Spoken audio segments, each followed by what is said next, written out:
नमस्कार मित्रों, स्वागत है आप सभी का आपके अपने YouTube प्लेटफॉर्म राजस्थान क्लासेस पर। तो आइए दोस्तों, पशुपालन पार्ट बी को हम कवर करने वाले हैं और आज भी आपके कुल 45 प्रश्न रहेंगे और मैं आपको टारगेट देता हूं कि अगर आप 45 में से 30 प्रश्न सही कर लेते हैं तो वास्तव में आपकी तैयारी अभी भी सही है और बेस्ट वे के साथ आप जा रहे हैं, क्योंकि अभी भी काफ़ी समय है और आप अगर 25-30 प्रश्न सही कर लेते हैं ना तो बड़ी अच्छी बात है आपकी तैयारी के लिए। तो दोस्तों, पशुपालन पार्ट बी का ये पेपर रहने वाला है, पूरा पेपर देखें और उसके बाद है जो अपनी तैयारी का आकलन भी करें। और साथ ही साथ मैं तो ये कहूँगा कि आप वन लाइनर अप्रोच में नोट्स भी बनाएं ताकि आपके रिवीजन के दौरान ये चीज़ें बहुत काम आने वाली होगी। ठीक है, तो बिल्कुल शुरू करें आज की क्लास को बिना समय गंवाए। अगर पहली बार हो चैनल पर तो सब्सक्राइब ज़रूर करिएगा दोस्तों।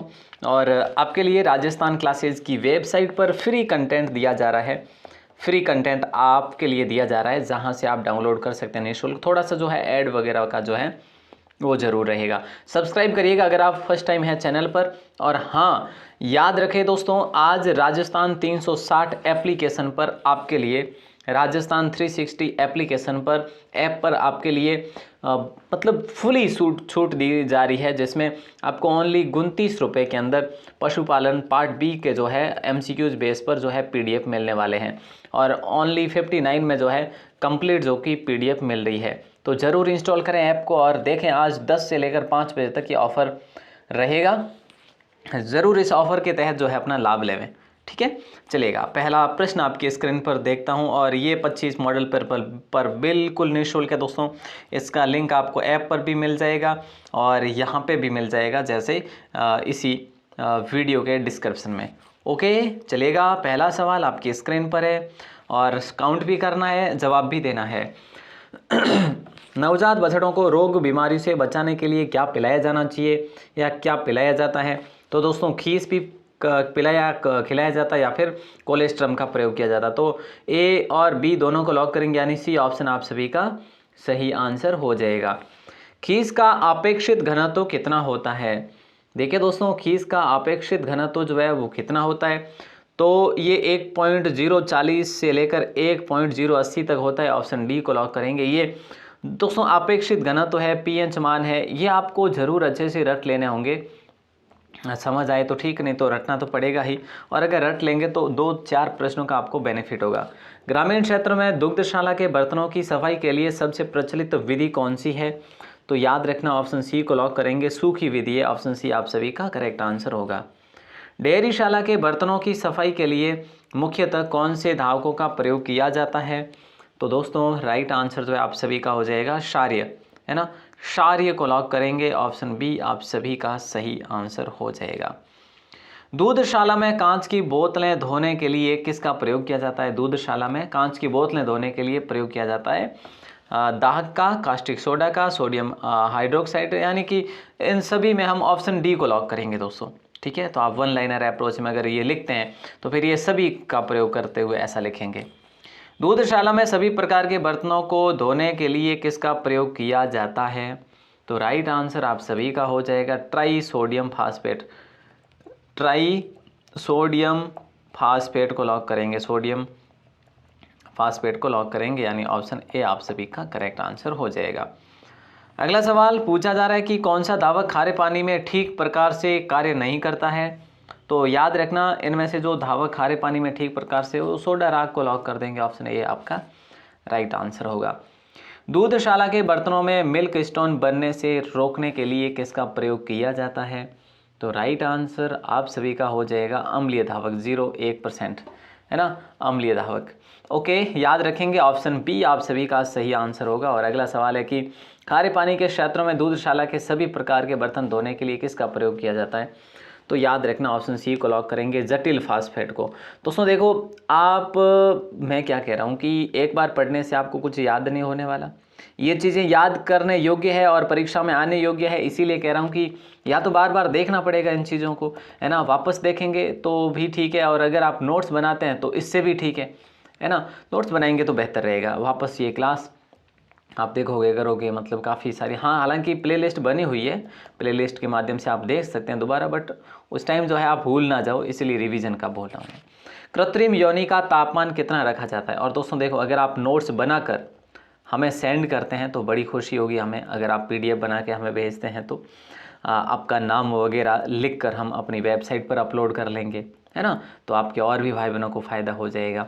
तो ये बातें भी हैं, तो ज़रूर जो है कृत्रिम योनि का तापमान कितना रखा जाता है, तो याद रखना दोस्तों ऑप्शन डी को लॉक करेंगे। ए और बी दोनों आपका सही आंसर होगा, ऑप्शन डी सही है। वीर्य कलेक्शन के समय कृत्रिम योनि को कितने डिग्री कोण पर रखा जाता है, तो राइट आंसर आप सभी का हो जाएगा 45 डिग्री। वीर्य के तनुकरण के लिए क्या मिलाया जाता है उसमें, अंडे की पीत या फ्रैक्टोस या ग्लिसरीन या उपरोक्त सभी, तो यहाँ पे भी उपरोक्त सभी को लॉक कर देंगे। बड़ा अच्छा क्वेश्चन है। भेड़ के मेमनों की पूंछ काटने की क्रिया को क्या कहा जाता है। देखिए दोस्तों, भेड़ के मेमनों की पूंछ काटने की क्रिया जो है क्या कही जाती है, तो डी को लॉक करेंगे, कैनाबोलिज्म कहा जाता है। ऑप्शन डी आपका, सॉरी डॉकिंग कहा जाता है। ऑप्शन सी आपका लॉक आंसर हो जाएगा। ठीक है, अगला सवाल है, भेड़ में डॉकिंग क्रिया किसके लिए अपनाई जाती है, तो डॉकिंग क्रिया जो है किसके लिए अपनाई जाती है, तो अभी हमने बात करी ब्लू फ्लाई के लिए अपनाई जाती है। पूंछ काटने की क्रिया को क्या कहा जाता है, डॉकिंग कहा जाता है, और भेड़ में डॉकिंग क्रिया क्या है, तो ब्लू फ्लाई है। तो ऐसा उल्टा सीधा प्रश्न आपसे करा जा सकता है और इसका आप लोग अच्छे से ध्यान रखेंगे। मुर्गी के छूजों में एक दूसरे को छौंस मारकर घायल करना क्या कहलाता है, वाजिबा, तो राइट आंसर आप सभी का हो जाएगा ऑप्शन बी, कैनाबोलिज्म इसे कहा जाता है। किस प्रक्रिया को कहा जाता है, मुर्गियों के छूजों में एक दूसरे को छौंस मारकर घायल करना। ऑप्शन बी को लॉक कर देंगे। कुक्कुट में छौंस काटने की क्रिया क्या कहलाती है, तो कुक्कुट में सोंच मारने की क्रिया जो है वो कहलाती है डिबिकिंग, है ना। ऑप्शन ए आप सभी का लॉक आंसर हो जाएगा। डिबकिंग का एक उचित समय क्या है दोस्तों, बताइए। तो यहाँ पे आपके वो मतलब एक प्रश्न आ रहा है तो उसका रिलेट करके आगे सवाल को क्लियर करने के लिए जो है, या फिर उस तथ्य को क्लियर करने के लिए प्रश्न भी आ रहा है। तो यहाँ पे जन्म के 1 माह तक, ऑप्शन ए आपका सही आंसर हो जाएगा। डिबकिंग में चोंच कितनी काटी जाती है दोस्तों, यानी ऊपरी 1/4 भाग, निचली 1/8, या फिर ए बी, या फिर केवल ऊपरी भाग, तो आपका आंसर आएगा ए और बी दोनों को, ऊपरी 1/4 भाग, निचली 1/8 भाग, यानी सी आपका सही आंसर हो जाएगा। पशु में बंध्याकरण या फिर बधियाकरण, पशुओं में बधियाकरण क्या कहलाता है दोस्तों, वेसेक्टोमी, कलिंग या कास्ट्रेशन, या अ व ब दोनों। आप कहेंगे सर अ व ब दोनों को लॉक करेंगे, वेसेक्टोमी और कास्ट्रेशन। ओके, डेयरी पशुओं का उत्पादक जीवन काल कितने वर्ष का होता है,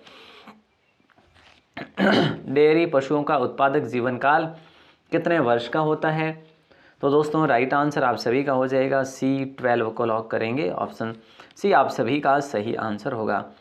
बछड़ों में बधियाकरण का उचित समय क्या है दोस्तों, तो बछड़ों में बधियाकरण का उचित समय है 1.5 से लेकर 2, मतलब 1.5 से 2 वर्ष के मध्य में बछड़ों में बधियाकरण का उचित समय है। अगला सवाल है कि भेड़ बकरी में नरों के बधियाकरण का उचित समय क्या है, तो आपका आंसर आएगा 2 से 3 माह, 2 से 3 माह, ऑप्शन बी को लॉक कर देंगे हम लोग। और अगले सवाल की बात करते हैं, पशुओं में बधियाकरण किस विधि द्वारा किया जाता है, बताइए। पशुओं में बधियाकरण किस विधि के द्वारा, तो बधियाकरण के जो भी प्रश्न महत्वपूर्ण बनते हैं वो सारे आपके सामने शो हो रहे हैं। तो देखो बर्डीजो कास्ट्रेटर, एलेस्ट्रेटर और चीरा लगाना, ये जो है ऑप्शन डी आप सभी का सही आंसर होगा। बड़ा शानदार क्वेश्चन था। पशुओं में रक्त रहित बधियाकरण किस यंत्र से किया जाता है दोस्तों, तो याद रखना ये किया जाता है बर्डीजो कास्ट्रेटर, है ना। ऑप्शन ए आपका लॉक आंसर हो जाएगा। ऑप्शन ए को आपने लॉक किया, बेहतरीन। अगला सवाल देखिए, गाय की मान्यता प्राप्त नस्लें कितनी है, गाय की मान्यता प्राप्त नस्लें कितनी है दोस्तों, तो राइट आंसर आप सभी का हो जाएगा। मान्यता प्राप्त नस्लें जो है वो है 53। राजस्थान गौवंश नस्ल सुधार प्रजनन केंद्र कहाँ पर अवस्थित है, तो आपका आंसर आएगा सर ये तो है जयपुर में। ठीक है, अब गौवंश से संबंधित काफ़ी प्रश्न आपके सामने शो होने वाले हैं। ये जयपुर हो गया। अब आपका प्रश्न आ रहा है कि राज्य गौ सेवा आयोग की स्थापना कब की गई, बताइए। राज्य गौ सेवा आयोग की स्थापना कब की गई, तो याद रखना 23 मार्च 1995 को की गई। ऑप्शन डी आपका लॉक आंसर हो जाएगा। ठीक है, अगला सवाल है, भारतीय गायें होती है दोस्तों कैसी होती है, कुबड़धारी या कुबड़ रहित, या धुम्बी वाली, या ए और सी। देखो ये कुबड़धारी भी होती है और धुम्बी वाली भी होती है, ये सवाल हमने ऑलरेडी भी पढ़ा है एक क्लास में। ऑप्शन डी आप सभी का सही आंसर होगा। गाय भैंस का क्रिटिकल तापमान कितना होता है, ये प्रश्न भी ऑलरेडी हम पढ़ चुके हैं, लेकिन फिर भी हमारा राइट आंसर होना चाहिए, वो होना चाहिए ए और बी दोनों को लॉक करेंगे। ठीक ठीक है। गाय भैंस का क्रिटिकल तापमान जो है ए और बी दोनों को लॉक करेंगे हम लोग, यानी 39 और 103 दोनों। अगला सवाल है, भारत में कुक्कुट कौन सी भैंसें पाई जाती है, भारत में मुख्यतः कौन सी भैंसें पाई जाती है। तो राइट आंसर क्या होगा, एक तो देखो रिवर भैंस पाई जाती है, एक जलीय भैंस पाई जाती है, दोनों भैंसें पाई जाती है भारत में मुख्यतः, है ना, मुख्यतः पूछा है, तो फिर आपका ऑप्शन डी है जो सही आंसर होगा। हालांकि सब होता तो सब भी कर लेते, लेकिन ए और सी भी फिलहाल सही है। ब्लैक डायमंड के नाम से जानी जाने वाली जो है नस्ल गाय, बकरी या फिर भैंस, भेड़, तो सीधी सी बात है ब्लैक डायमंड तो हमारी भैंस ही होगी। अगला सवाल है, जलीय भैंस का वैज्ञानिक नाम आपको पूछा जा रहा है। देखिए दोस्तों, अगर आपसे बात करें बॉस टार्टस की बात करें तो ये तो गाय की विदेशी नस्ल का वैज्ञानिक नाम है, विदेशी नस्ल, ठीक है। बॉस इंडिकस की बात करें तो गाय की देशी नस्लों का नाम है ये, है ना, देशी। बुबेलिस और बुबेलिस कार्बनेसिस, दोस्तों क्या होगा, ऑप्शन बी को लॉक करते हैं क्या, बुबेलिस, ठीक है। ऑप्शन बी आप सभी का सही आंसर होगा जलीय भैंस के बारे में। ओके सर, दलदली भैंस का वैज्ञानिक नाम बताओ, देखो क्या होगा राइट आंसर। बोले सर दलदली भैंस का वैज्ञानिक नाम बुबेलिस काम्बानेसिस है, ऑप्शन ए को लॉक करेंगे। तो दलदली में जब पूछे तो फिर आप जाएंगे काम्बानेसिस के साथ में, और जलीय का पूछे तो आप जाएंगे बुबेलिस के साथ, ठीक है। ओके क्लियर है, ऑप्शन के साथ कह रहा हूँ मैं। भेड़ का वैज्ञानिक नाम आपसे पूछा जा रहा है दोस्तों, भेड़ का वैज्ञानिक नाम है ओविस एरिस, ठीक है, ओविस एरिस भेड़ का वैज्ञानिक नाम है। तो काउंट करते रहिएगा आपके कितने प्रश्न सही होते हैं, हालांकि मैं सुपर फास्ट आपको बता रहा हूँ सारी चीज़ें। भेड़ के आवाज़ को क्या नाम दिया जाता दोस्तों, तो भेड़ के आवाज़ को पेन नाम दिया जाता। पेन, जो आप पेन का प्रयोग कर रहे हैं, फिलहाल हम जैसे पेन का प्रयोग कर रहे हैं, यही सेम नाम है लेकिन वो आवाज़ के रूप में है। अगला सवाल है, भेड़ की आंखों के चारों ओर से ऊन काटना क्या कहलाता है। भेड़ की आंखों के चारों ओर से ऊन काटना क्या कहलाता है, तो इसे कहा जाता है आइंग, या फिर आइंग भी, ऐसा भी प्रश्न में दिखाई दे सकता है आपको, तो आइंग कहा जाता है। अगला सवाल है कि भेड़ के शरीर की ऊन कतरने की क्रिया क्या कहलाती है, दोस्तों बताइए, है ना, बताइए भेड़ के शरीर की ऊन कतरने की क्रिया क्या कहलाती है, तो याद रखना शीयरिंग कहलाती है, ऊन कतरने की क्रिया को शीयरिंग कहलाती है। ओके, याद रखेंगे सर हम, हाँ जी। मरी हुई भेड़ से उतारी गई ऊन को क्या कहा जाता, बताइए, पुल्ड ऊन या टोल्ड ऊन।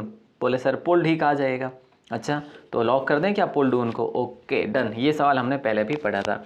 बकरी का वैज्ञानिक नाम आपसे पूछा जा रहा है दोस्तों, तो क्या आंसर होगा बताइए। बोले सर कापरा हिरकस होगा, बकरी का वैज्ञानिक नाम क्या होगा, कापरा हिरकस होगा। ऑप्शन ए आप सभी का लॉक आंसर हो जाएगा।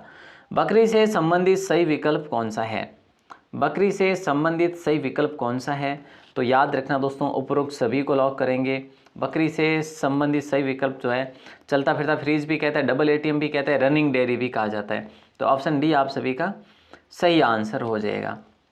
अगला सवाल है, गरीब की गाय किसे कहा जाता है, बताइए दोस्तों, गरीब की गाय जो है वो किसे कहा जाता है, बताइएगा।